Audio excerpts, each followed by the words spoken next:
بسم الله الرحمن الرحيم.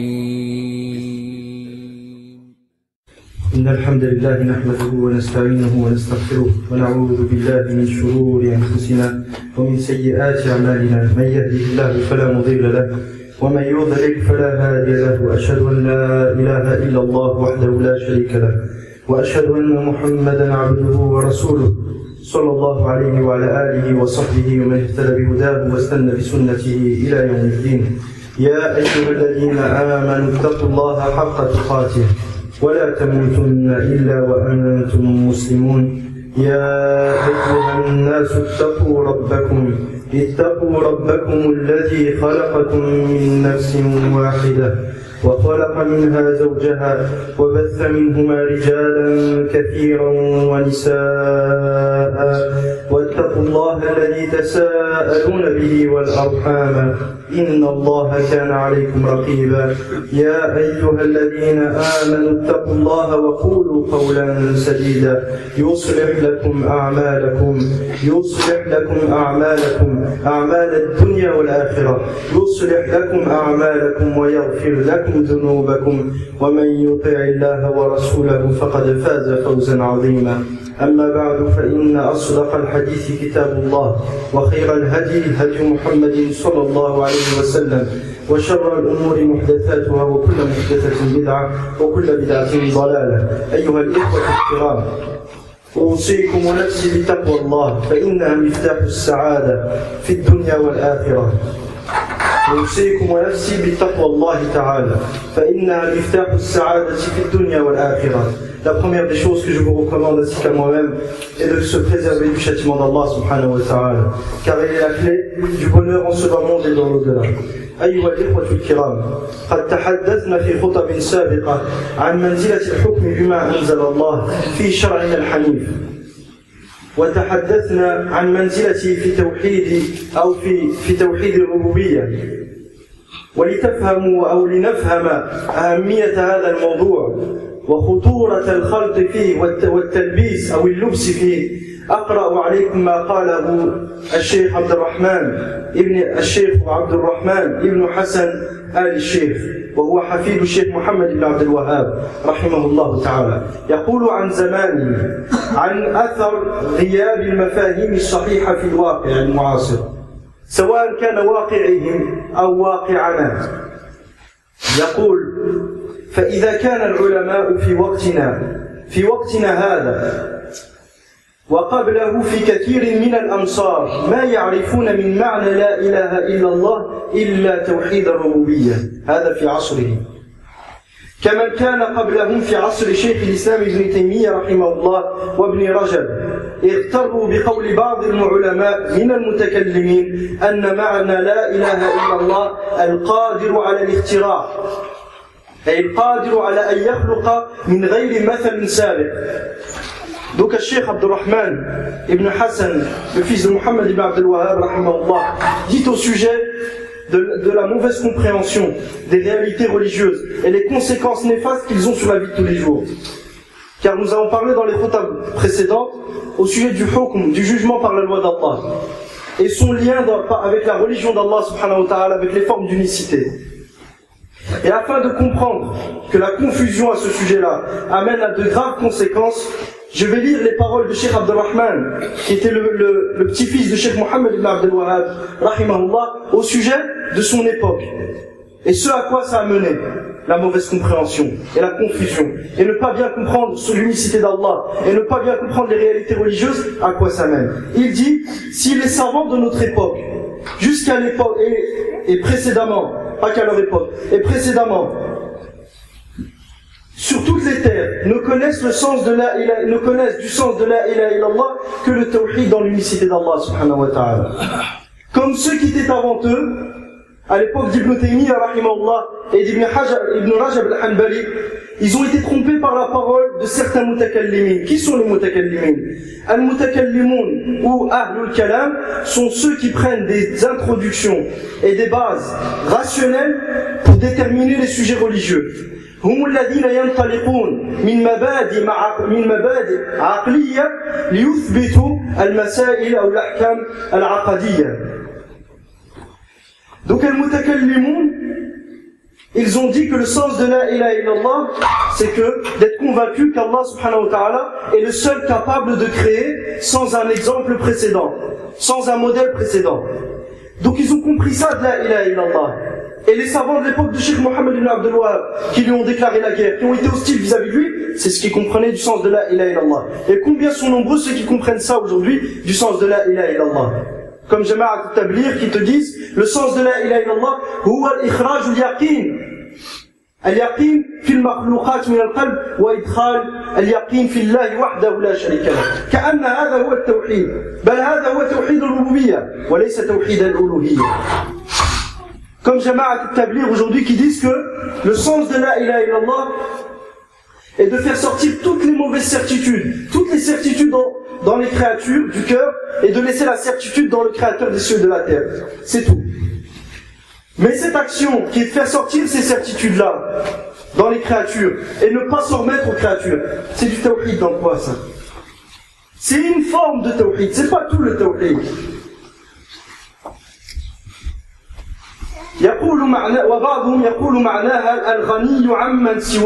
Et certains d'entre eux aussi disaient que le sens de la ilaha illallah, c'est celui qu'Allah subhanahu wa ta'ala est le seul qui n'a besoin de personne et que tout ce qui est en dehors d'Allah a besoin d'Allah subhanahu wa ta'ala. Al-muftaqiru ilayhi ma'ada wa ulama'u al-ahsa وعلماء الأحساء ما عادوا شيخنا رحمه الله في مبدأ دعوته إلا من أجل أنهم ظنوا أن عبادة يوسف والعدروس وهم من الطواغيت المعبودة في زمان على عهد الشيخ محمد بن عبد الوهاب رحمه الله أن عبادة يوسف والعدروس وأمثالهما لا يستفاد بطلانها من كلمة الإخلاص أي أن مجرد النطق بلا إله إلا الله أن مجرد شهادة أن لا إله إلا الله لا تدل على بطلان عبادة الأموات وإنما يستفاد ذلك من الشرع فالشرع لم يأتي بذلك فبالتالي لا نحكم على زعمهم على حد زعمهم أن الشرع لم يأتي بذلك وبالتالي فنحكم على من يستغيث بالأموات ويطلب منهم المدد والنصر وجلب المنافع ودفع المضار نحكم على هؤلاء أنهم مسلمون أخطأوا في الوسيلة فقط أما أن نحكم عليهم أنهم مشركون كلا. Donc il dit et les savants de l'Ahsa, l'Ahsa était une région en Arabie, et c'est encore une région en Arabie. Ils n'ont été hostiles envers notre cheikh, c'est-à-dire Cheikh Mohammed ibn Abdel Wahhab, rahimahullah, au début de cette da'wah, que parce qu'ils ont pensé que l'adoration de Youssouf et de Idrous, c'était des tawarit adorés en dehors d'Allah. Et ce que je veux dire, وَمَا أَقْصِدُ بِالتَّوَارِث هُنَا أي أنهم كانوا راضين بذلك وأنهم دعوا في حياتهم إلى ذلك فهم طواغيت معبودة من دون الله سبحانه وتعالى أما إن كانوا براء من عبادة الناس لهم فليسوا بطواغيت كلا. Donc Youssouf et Idrous étaient des gens adorés en dehors d'Allah subhanahu wa ta'ala. Si ces gens étaient satisfaits lors de leur vivant ou qu'ils ont appelé les gens à les adorer, ces gens-là sont des tawarit. Parce que le tarout, et celui qui est adoré en dehors d'Allah tout en étant satisfait.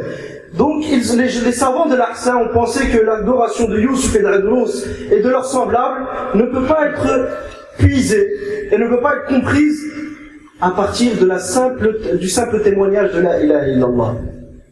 Ils ont pensé que la ilaha illallah n'indique pas que l'adoration des morts est strictement interdite et que l'adoration des morts est du shirk akbar et que par conséquent il faut absolument un texte. Et tant qu'il faut un texte, pour eux il n'y a pas de texte qui affirme ça. Les textes sont plus que nombreux. Les textes sont plus que nombreux. Ils ont pensé que le simple fait de dire la ilaha illallah ne prouve pas que l'adoration des morts est invalide. Regardez la mauvaise compréhension de la ilaha illallah, à quoi ça a mené. Ils se sont rangés dans le camp des mouchriquines, ils ont combattu Da'wat al-Tawhid, ils leur ont déclaré la guerre, ils ont été hostiles envers le chef. انطلاقا من هذا المبدأ الخاطئ ومن هذه العقيدة الفاسدة فقد عادوا الشيخ محمد بن عبد الوهاب وعادوا دعوة التوحيد وحاربوه مع المشركين واصطفوا في صف المشركين ضد أهل التوحيد. لماذا؟ لأن عبادة الأموات أو الاستغاثة بالأموات لأن هؤلاء لا يسمون ذلك عبادة بل العبادة أمر فوق ذلك عندهم يشترطون الاستقلال أي اعتقاد استقلالية المدعو في جلب النفع ودفع الضر حتى تكون عبادة.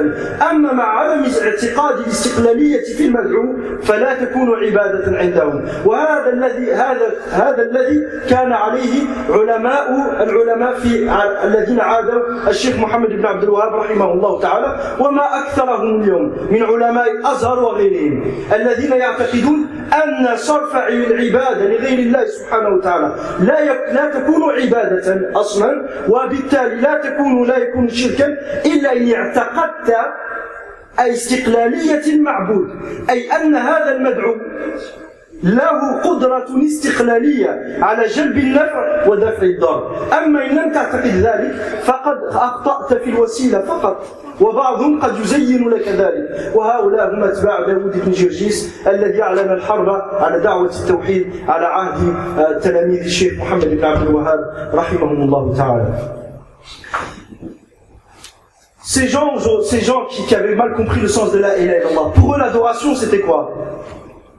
L'invocation des morts n'est pas une adoration en soi. C'est une adoration lorsque tu as la conviction que l'être qui est invoqué a un pouvoir de lui-même, qui ne lui a pas été donné par Allah subhanahu wa ta'ala, de t'apporter le bien ou de repousser le mal. Tant que tu n'as pas cette conviction-là, ce n'est pas du shirk akbar. Ce n'est pas une ibadah et par conséquent, ce n'est pas du shirk akbar.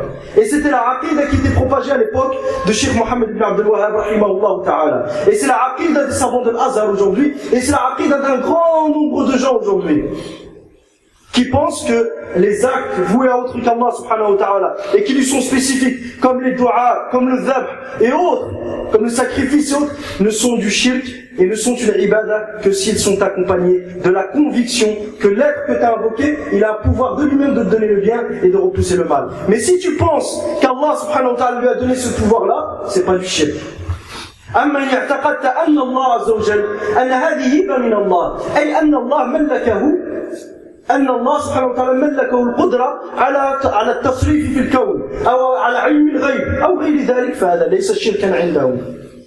Mais si tu viens à penser qu'Allah subhanahu wa ta'ala lui a donné ce pouvoir et qu'il lui a même permis de gérer le monde, comme le pense à Sophia, les soufis, ils pensent qu'à chaque siècle, il y a des qutb. Il y a des gens qui gèrent l'univers. Allah leur a donné le pouvoir de gérer l'univers.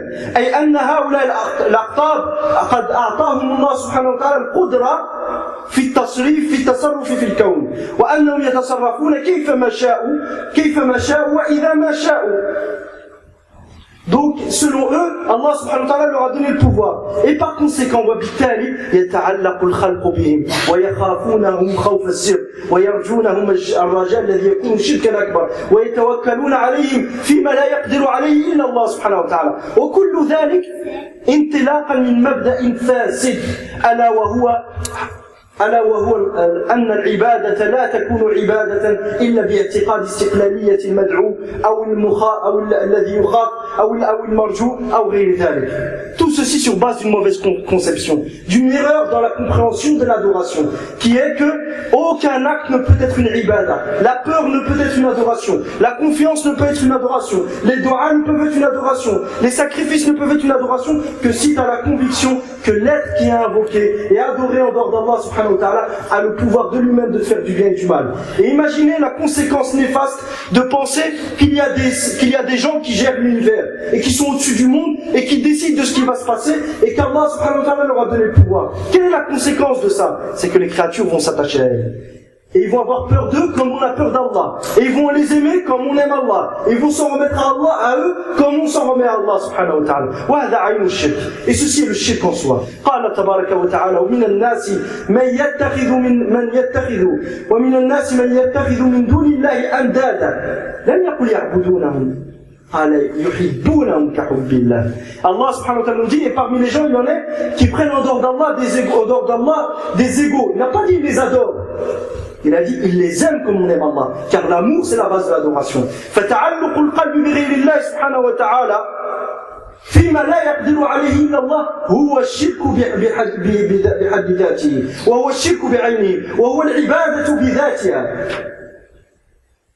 ولذا لا يمكن لا عقلا ولا شرعا أن يعطي الله سبحانه وتعالى صفات كماله لغيره تبارك وتعالى. Et c'est pourquoi il est impossible aussi bien dans la raison que dans la législation, dans la loi d'Allah subhanahu wa ta'ala, qu'Allah donne ses pouvoirs qui lui sont propres et qui sont propres à sa seigneurie à autre que lui tabaraka wa ta'ala. Et les pouvoirs qui sont la preuve de son droit, de son mérite d'être adoré, il ne peut les donner à personne. والصفات التي تدل على استحقاقه للألوهية لا يهبها الله سبحانه وتعالى لغيره. ومن الخطأ الشنيع كما ذكره أهل العلم وقلت وكررته الاعتقاد أن عيسى عليه السلام كان يملك القدرة على شفاء المريض وكان يملك القدرة على إحياء الموتى. هذا من الشرك بالله. من كان يعتقد ذلك فليعد الشهادتين. الأمر خطير جدا. الأمر جد خطير. الله سبحانه وتعالى لم يعطي لعيسى عليه السلام القدرة على إحياء الموتى، أي أنه أعطاه هذه القدرة يتصرف فيها كيفما شاء وإذا ما شاء بإذن الله كما يعتقده البعض. هذا خطأ شنيع. وإنما الله سبحانه وتعالى هو الذي كان يحيي الموتى عن طريق عيسى عليه السلام، ولذا كرر بإذن الله مرات عديدة. لماذا؟ ليبين أن هذه الأفعال التي نسبت إلى عيسى عليه السلام لا تنسب إليه كما تنسب إليه سائر أفعاله كالشرب والقيام والمشي. لما لم يقول بأنه يمشي بإذن الله ويأكل بإذن الله مع أنه كل شيء بإذن الله؟ لماذا لم يقل ذلك؟ ليبين أن تلك الأفعال وهي المشي والأكل والشرب أفعال ينسب إليها عيسى أو تنسب إلى عيسى بلا حرج. أما إحياء الموتى وشفاء المريض فإنها لا تنسب إلى عيسى لأنها أفعال له، وإنما تنسب له لأن الله عز وجل فعلها عن طريقه. ولذا أهل العلم يعرفون المعجزة على أنها أفعال الله تكون خارقة أو خارقة عن العادة تبين عن طريق نبي من أنبيائه ليثبت الله سبحانه وتعالى أو ليثبت الله سبحانه وتعالى أنبياءه وليبين للناس أنهم على حق وصدق.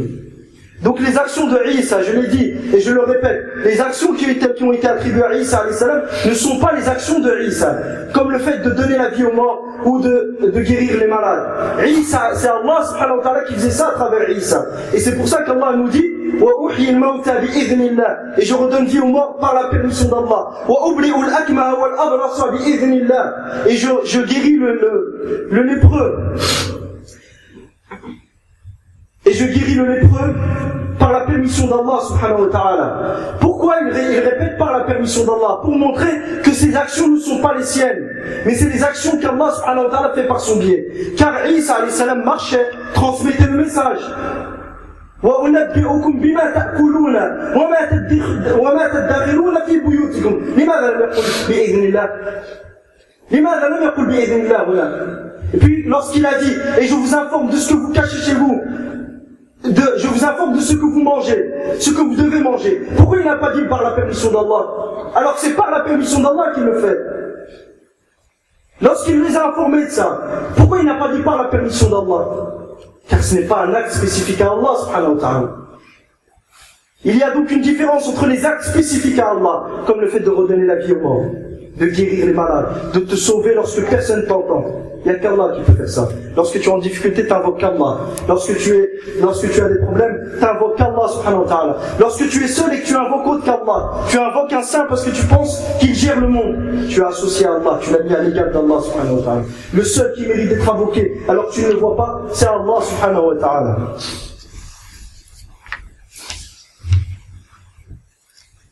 ثم اعلموا أيها الإخوة الكرام رحمني الله وإياكم، عودا إلى موضوعنا وهو الحكم بغير ما أنزل الله أو الحكم بما أنزل الله وعلاقته بالإسلام وبالتوحيد وبالدين وبالإيمان.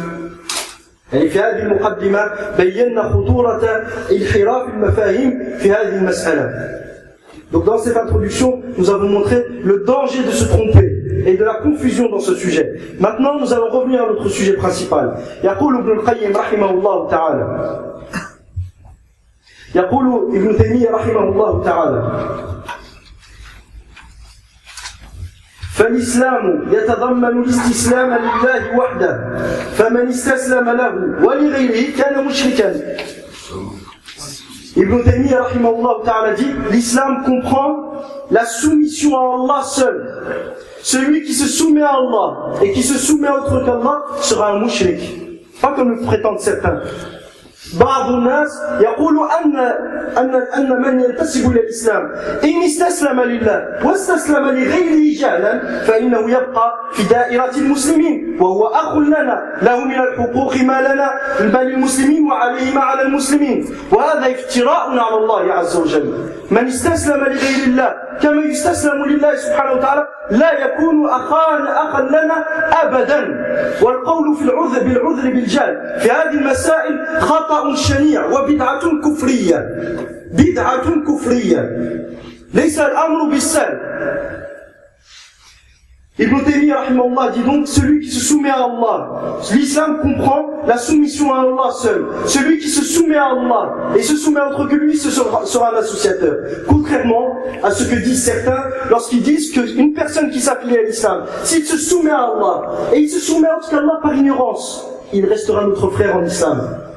Et il a comme droit les droits des musulmans. Et il a comme devoir les devoirs des musulmans. Et par conséquent, dans l'au-delà, et dans l'au-delà, il sera témoigné, on témoigne qu'il entrera au paradis. Que tôt ou tard, il va entrer au paradis. Il sera châtié s'il a commis des péchés, mais le shirk, il était ignorant, donc il va entrer au paradis. Cette parole, cette aqida, est une bid'a kufriya. C'est une innovation qui excommunie de l'islam.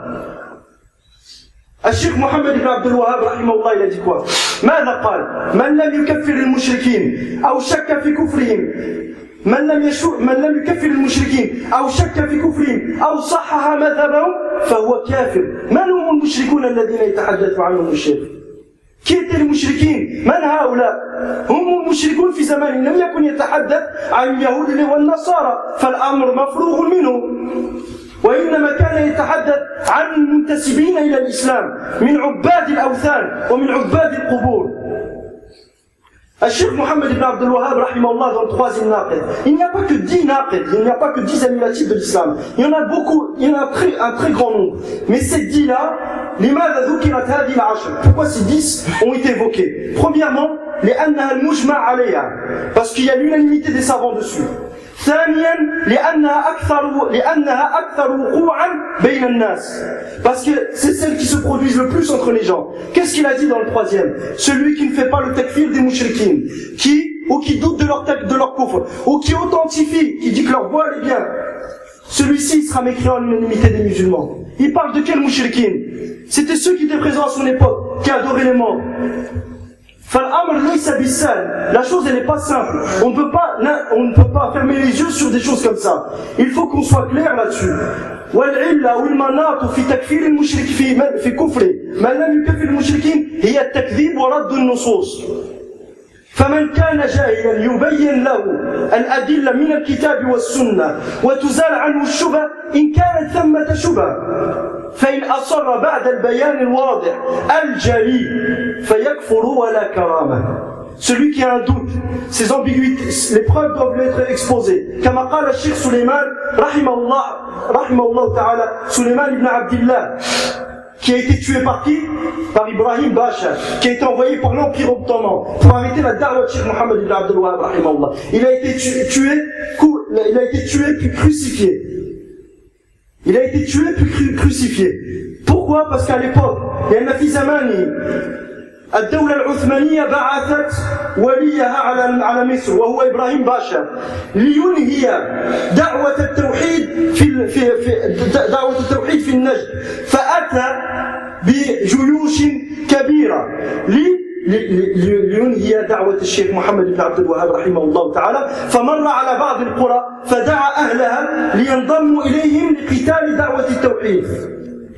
دعوة التوحيد وأحفاد الشيخ محمد بن عبد الوهاب رحمه الله. فألف الشيخ سليمان رسالة كتبها بدمه كتبها بدمه وضحى من أجلها. كتب رسالة موالاة أهل الإشراك، نسيت عنوان الرسالة بالضبط، بين فيها أن من ساعد هؤلاء فهو كافر بإجماع المسلمين.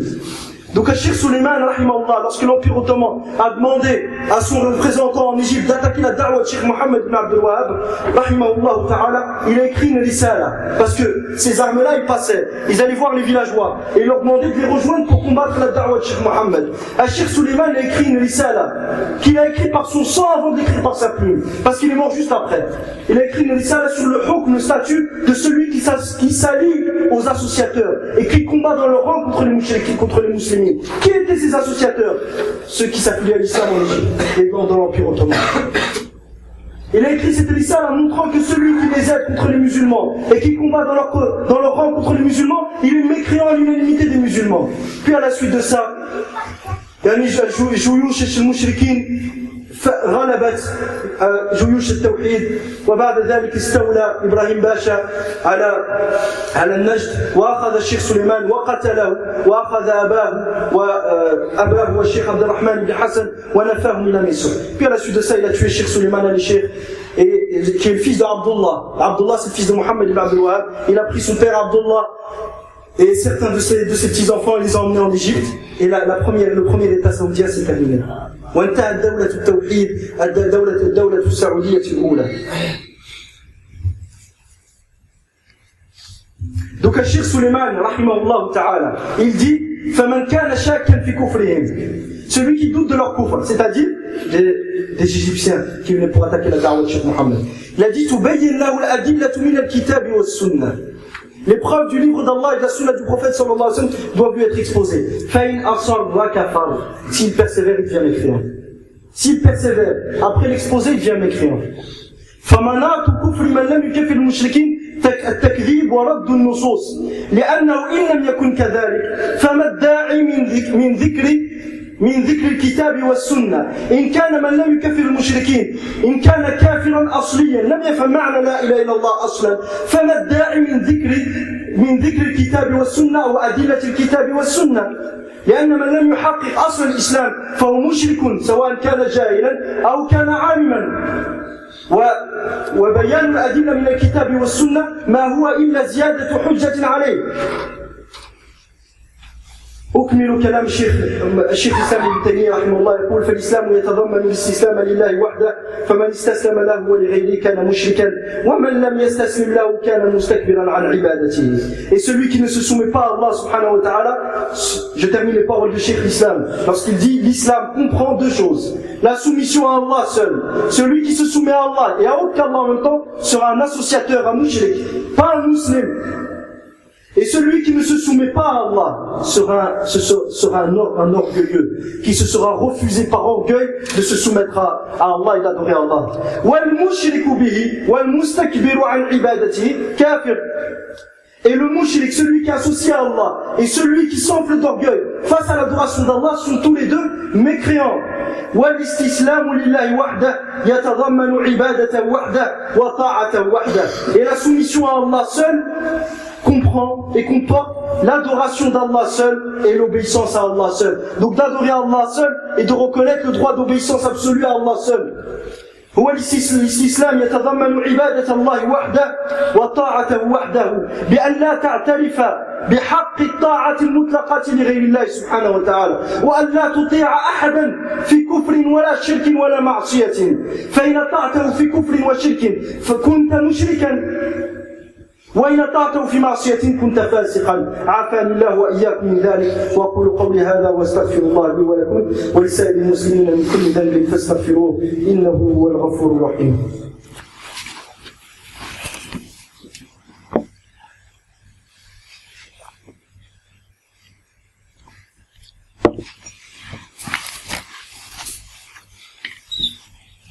الحمد لله رب العالمين، والصلاة والسلام على أشرف الأنبياء والمرسلين نبينا محمد وعلى آله وصحبه أجمعين.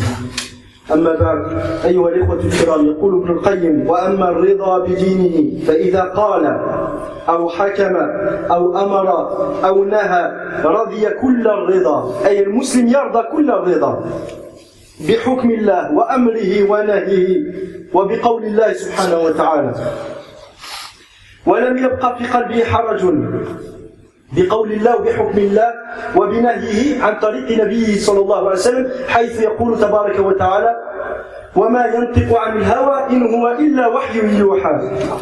فيقول ابن القيم ولم يبقى في قلبه حرج في حكمه وسلم له تسليما ولو كان مخالفا لمراد نفسه أو هواه أو قول مقلده وشيخه وطائفته. انتهى كلامه من مدارج السالكين. Ibn Qayyim rahimahullah dit quant à la satisfaction de la religion d'Allah, quant à la satisfaction de la religion d'Allah subhanahu wa ta'ala, lorsqu'Allah dit une chose ou que son prophète sallallahu alayhi wa sallam dit une chose, lorsqu'Allah subhanahu wa ta'ala son prophète sallallahu alayhi wa sallam juge une chose, lorsqu'il ordonne une chose, lorsqu'il interdit une chose, le musulman se doit d'être totalement satisfait et qu'il ne ressente aucune gêne intérieure face au jugement d'Allah subhanahu wa ta'ala et qu'il s'y soumette d'une totale soumission, même si ça s'oppose à ses penchants naturels et à ses volontés intérieures. Si Allah subhanahu wa ta'ala a dit une chose, tu la suis. Si le prophète sallallahu alayhi wa sallam a dit une chose, ou a jugé d'une chose, ou a ordonné une chose, ou a interdit une chose, tu le suis, même si ça s'oppose à tes passions et tes penchants naturels. Et même si ça s'oppose à la vie et la position du shirk que tu suis aveuglement, ou à ton groupe. Lorsque la vérité t'apparaît, tu dois la délaisser pour personne. وفي المقابل أيها الإخوة الكرام فإن من أشرك مع الله في حكمه فهو كالمشرك في عبادته لا فرق بينهما كما قال الشنقيطي رحمه الله كما جاء في أضواء البيان قال الإشراك بالله في حكمه والإشراك به في عبادته كله بمعنى واحد لا فرق بينهما البتة فالذي يتبع نظاما غير نظام الله وتشريعا غير تشريع الله كالذي يعبد الصنم ويسجد للوثن لا فرق بينهما البتة بوجه من الوجوه فهما واحد وكلاهما مشرك بالله. فإذا ليس هذا قول التكفيريين ولا قول الخوارج ولا قول الحرورية، ليس هو قول أهل الأهواء، بل هو قول الله تبارك وتعالى أولا، قول الرسول صلى الله عليه وسلم، ثم قول أئمة المسلمين، ليس هو قولنا كما يزعم بعض المفتونين. Donc, en opposition à ça, dès lors qu'on sait que le droit d'obéissance absolue appartient à Allah subhanahu wa ta'ala et que ça fait partie du tawhid et qu'on doit être satisfait du jugement d'Allah subhanahu wa ta'ala quel qu'il soit, il est à savoir que celui qui est associé à Allah dans son jugement, que celui qui est associé à Allah dans son jugement et celui qui est associé à Allah et qui donne à Allah un égal dans son adoration, les deux sont les mêmes, ils ont le même statut. Al-Amin al-Shanqiti rahimahullah dit dans Adwa al-Bayan, volume 7, page 162, il dit Al-Ishraku billahi fi hukmi, associer à Allah dans son jugement, wa al-Ishraku fi ibadati, et lui donner un associé dans son adoration, kulluha bima'nan wahid. Les deux, ces deux-là, ils ont la même signification et le même sens. La farqa baynahuma al-batta. Il n'y a aucune différence entre eux, entre associer à Allah dans son jugement et associer à Allah dans son adoration. Celui qui suit un ordre autre que l'ordre d'Allah subhanahu wa ta'ala et une législation autre que la législation d'Allah, il est comme celui qui adore les idoles adorées en dehors d'Allah et qui se prosterne devant. Il est comme celui qui adore les statues et qui se prosterne pour les idoles adorées en dehors d'Allah. La farqa baynahuma al-batta biwajhin min al-wujuh. Il n'y a aucune différence entre eux. Aucune différence. Fahuma wahid, ils sont une seule même réalité. Kilahuma mushrikun billah. Les deux sont des associateurs à Allah. Les deux sont des mushrikin. Fin de citation des paroles du cheikh. Donc ce n'est pas la parole des khawarij, ou la parole des takfiriyin, ou la parole des gens des passions comme le prétendent Murji'at al-Asr. C'est la parole d'Allah subhanahu wa ta'ala, la parole du prophète sallallahu alayhi wa sallam, puis la parole des imams de la communauté.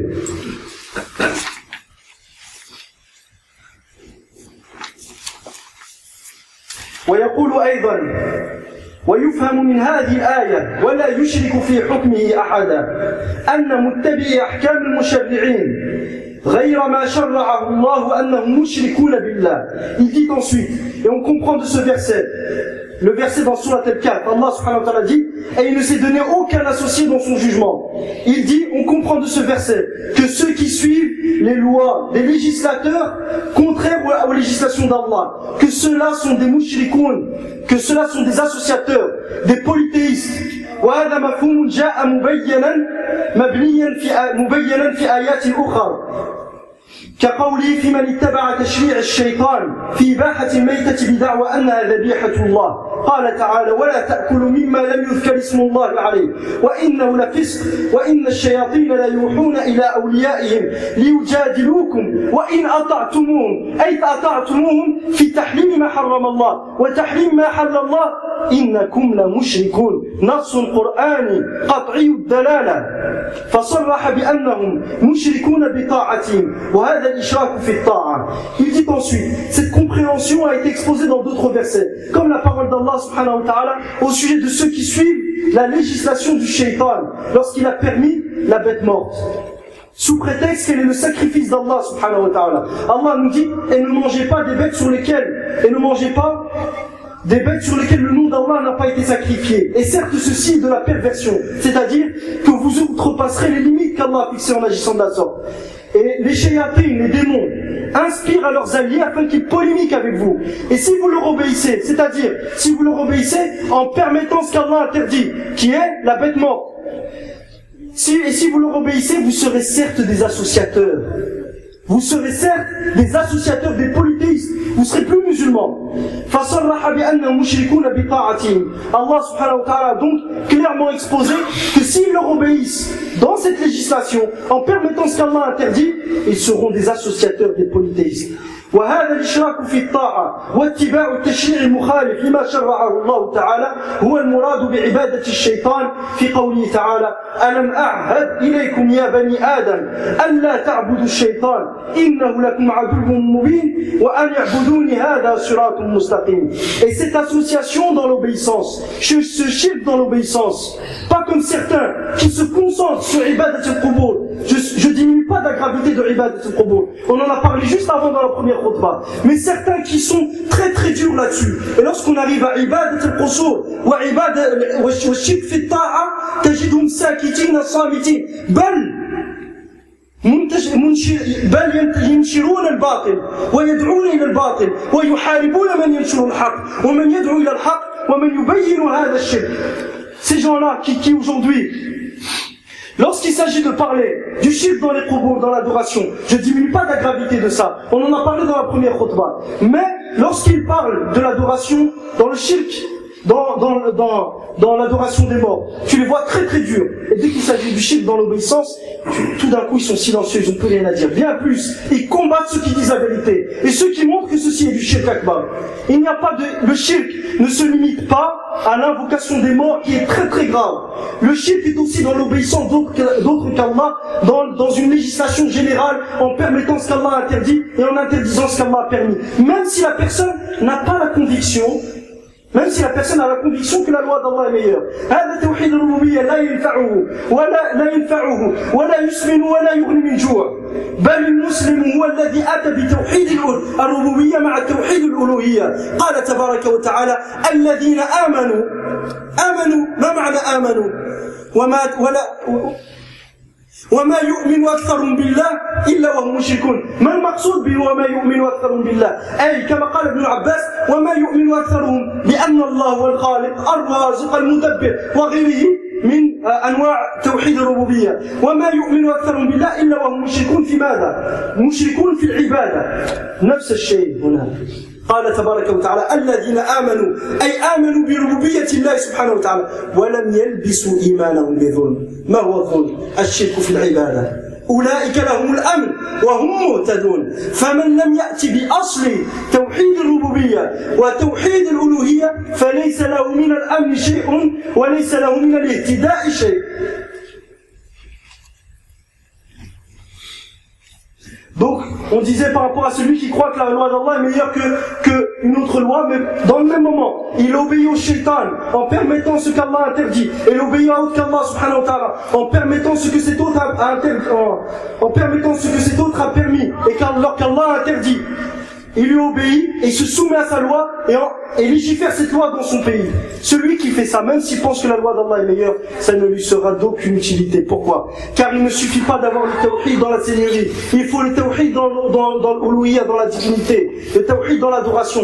Et c'est pour ça qu'Allah subhanahu wa ta'ala nous dit, ceux qui ont cru et qui n'ont pas entaché leur foi de quelconque injustice. Le prophète sallallahu alayhi wa sallam l'a expliqué dans le hadith d'Ibn Mas'ud radiyallahu anhu, que l'injustice ici c'est le shirk.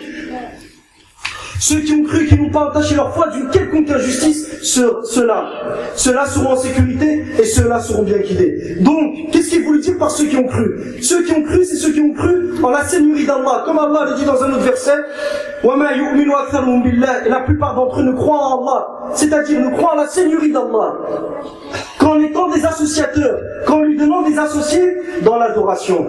Donc il ne suffit pas d'avoir le tawhid dans l'uluhiyya, de savoir que la loi d'Allah est meilleure. Il faut se soumettre à cette loi, il faut aimer cette loi, accepter cette loi, il faut adorer Allah subhanahu wa ta'ala. Et celui qui ne le fait pas, il n'entre pas dans le verset, car Allah subhanahu wa ta'ala dit, ceux qui ont cru et n'ont pas entaché leur foi d'injustice, c'est-à-dire de shirk, ceux-là seront bien guidés, et ceux-là seront en sécurité, et ceux-là seront bien guidés. Le prophète sallallahu alayhi wa sallam a dit, lorsque les sahaba qui d'entre nous n'est pas injuste envers lui-même, lorsque ce verset a été révélé, قال النبي صلى الله عليه وسلم في الحديث الصحيح قال ألم تسمعوا ليس هو الظلم ليس ما فهمتموه أو كما قال النبي صلى الله عليه وسلم ألم تسمعوا إلى قول العبد الصالح لقمان لابنه وهو يعظه قال تبارك وتعالى وإذ قال لقمان لابنه وهو يعظه يا بني لا تشرك بالله إن الشرك لظلم عظيم. Il leur a dit, n'avez-vous pas entendu la parole de Luqman? Le prophète sallallahu alayhi wa sallam leur a dit, ce n'est pas le shirk que vous pensez, ce n'est pas l'injustice que vous pensez, Afwan. Les sahaba ont compris que c'était toute injustice. Dès que je suis injuste envers moi-même, je n'ai aucune sécurité dans l'au-delà et je ne serai pas bien guidé. Le prophète sallallahu alayhi wa sallam leur a dit dans le hadith sahih, ce n'est pas l'injustice que vous pensez.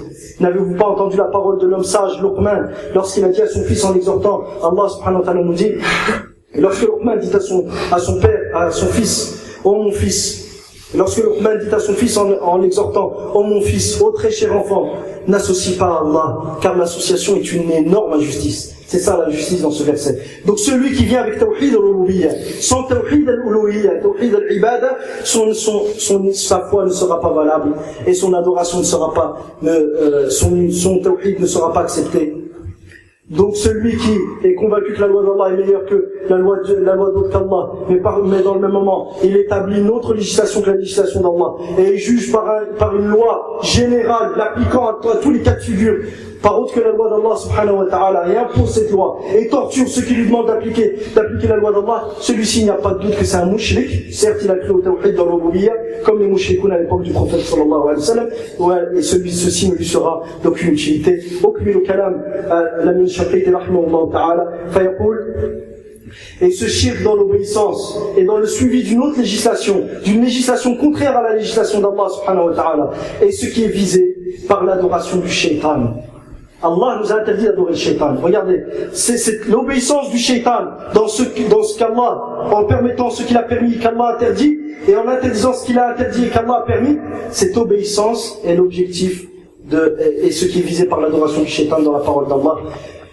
Ô Bani Adam, n'ai-je pas pris de vous l'engagement de ne pas adorer le shaitan? Il est certes pour vous un ennemi déclaré, et adorez-moi, ceci est le chemin de la droiture. Wa qawli ta'ala an nabiyyi Ibrahim alayhi salam, ya abati la ta'budi shaitan, inna shaitan kana lirrahmani asiyya. Et lorsqu'Ibrahim dit à son père, ô mon père, ô cher père, n'adore pas le shaitan. N'adore pas le shaitan, car certes le shaitan a été désobéissant au miséricordieux.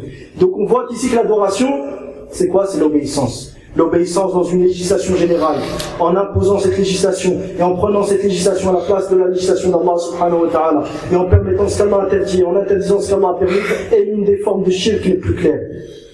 فاتباع شرع مخالف لشرع الله سبحانه وتعالى وتحليل ما حرم الله وتحريم ما حل الله، ولا أقصد بالتحليل والتحريم هنا الاعتقاد أي ما ينافي قول القلب، بل حتى ما ينافي عمل القلب، وهو إلزام الناس بهذا التشريع، هذا ينافي عمل القلب. أما اعتقاد عدم صلاحية هذا الشرع أو هذا الحكم لهذا العصر فهذا ينافي قول القلب، وأهل السنة مجمعون على أن الكفر يكون بقول القلب وبعمل القلب وبقول اللسان وعمل اللسان وعمل الجوارح. إن شاء الله ننهي الخطبة عند هذا الحد ونكمل في الخطبة القادمة إن شاء الله تعالى. قدر لنا البقاء واللقاء. نسأل الله تبارك وتعالى أن ينصر الإسلام وأهله، نسأل الله تبارك وتعالى أن ينصر الإسلام وأهله، نسأل الله تبارك وتعالى أن ينصر الإسلام وأهله. ربنا أعنا ولا تعن علينا وانصرنا ولا تنصر علينا، ربنا أعنا ولا تعن علينا وانصرنا ولا تنصر علينا، وانصر لنا ولا تنكر علينا، وانكر لنا ولا تنكر علينا، واهدنا ويسر الهدى إلينا، وانصرنا يا ربنا على من بغى علينا.